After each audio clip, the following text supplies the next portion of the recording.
Merci, Madame Andrault. Merci Madame la maire. Chers collègues, au nom du groupe Génération, j'aimerais apporter quelques éclairages qui nous apparaissent importants en cette période troublée.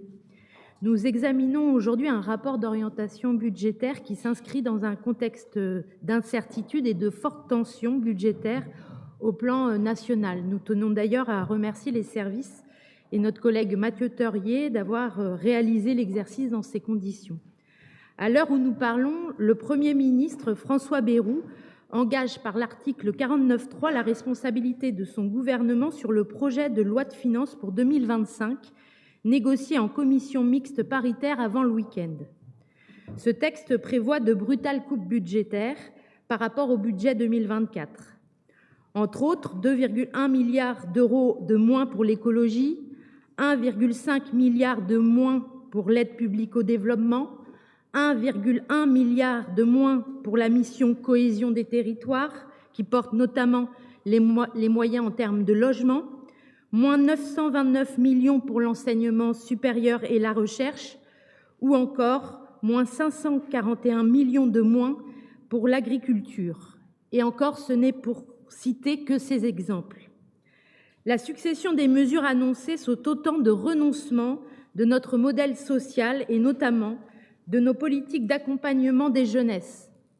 Fragilisation du schéma de protection de l'enfance, avec le rétrécissement des subventions vers la prévention spécialisée et la fin des binômes de la prévention, réduction de la part collective du pass culture, asphyxie budgétaire des universités. Nommons les choses pour bien mesurer le moment crépusculaire que nous vivons. Nous sommes face à un budget d'austérité que le gouvernement entend faire adopter sans vote de la représentation nationale, en actionnant tous les leviers dont il dispose, y compris les brutaux, comme en témoigne son gel en cours de tous les services publics. Réel moyen de chantage inacceptable sur les parlementaires au détriment des acteurs. Ce même gouvernement qui ne dispose d'aucune légitimité démocratique pour le faire, car sa politique a été clairement rejetée par les Françaises et les Français dans les urnes en juillet. Dans le même temps, les collectivités territoriales doivent, depuis plusieurs années déjà, faire face à un désengagement systématique de l'État, qui multiplie les coupes budgétaires tout en leur transférant des compétences sans les moyens financiers nécessaires pour les exercer pleinement, qu'il s'agisse de dotations directes ou de la restauration de véritables leviers fiscaux autonomes. Pire, depuis 7 ans, les politiques néolibérales mises à l'œuvre par Emmanuel Macron ont conduit à creuser les inégalités sociales et territoriales. Alors que les plus précaires subissent une austérité toujours plus dure, les grandes entreprises et les plus fortunés bénéficient de largesses fiscales sans précédent. À titre d'exemple, les multinationales ont versé plus de 100 milliards d'euros de dividendes en 2024.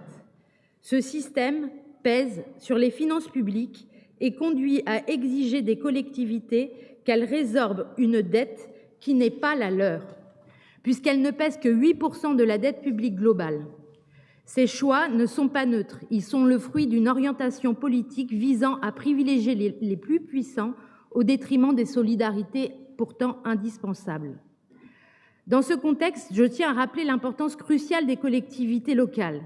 Si certaines, étranglées par les dépenses obligatoires, sont contraintes dans leur action et leur soutien aux acteurs et partenaires, d'autres cèdent à la tentation du dogme et profitent opportunément de la conjoncture pour régler des comptes et tailler à la tronçonneuse dans les subventions à la culture ou à l'ESS.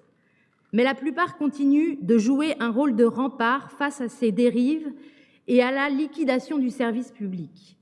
Rennes en est un exemple emblématique. Nous portons haut et fort les valeurs de justice sociale, d'inclusion et de solidarité. Nous sommes pour de nombreux habitants le dernier filet de sécurité, celui qui garantit l'accès à des services publics de qualité et qui préserve la cohésion sociale mise à mal par les politiques nationales. En adoptant ce rapport d'orientation budgétaire, nous affirmons notre volonté de ne pas faire reposer les efforts nécessaires sur nos partenaires associatifs ou sur les plus vulnérables. Au contraire, nous protégeons notre modèle rennais en répartissant équitablement la charge et en préservant les piliers essentiels que sont le logement social, l'éducation, la culture et les services de proximité. Ces choix ne sont pas simplement politiques, ils sont des actes de résistance face à une austérité imposée et déconnectée des réalités locales. Nous refusons de céder à la facilité des coupes drastiques dans les investissements publics qui ne feraient qu'aggraver la précarité, freiner les transitions nécessaires et réduire notre capacité à construire un avenir commun. Les collectivités locales, qui confortent leur place de premier investisseur public, sont les acteurs indispensables de la transition écologique et sociale. Si elles venaient à être asphyxiées par des ponctions inconsidérées, ce sont nos territoires et leurs habitants qui en paieraient le prix. Chers collègues, ce rapport illustre notre résilience et notre ambition dans un contexte difficile. Nous sommes déterminés à ce que Rennes demeure une ville exemplaire en matière de solidarité, de transition écologique et de justice sociale. Ce combat n'est pas simplement le nôtre, il est celui de toutes les collectivités qui, comme nous, refusent de se plier à une logique de court terme dictée par des choix économiques injustes. Nous vivons une époque troublée.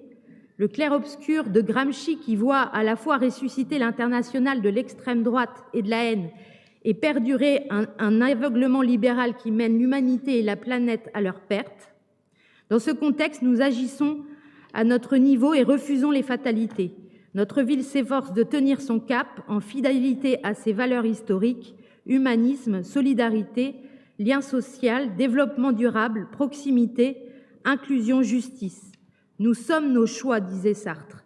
Définitivement, de ces choix, Rennes peut être fière et même les porter en étendard. Je vous remercie.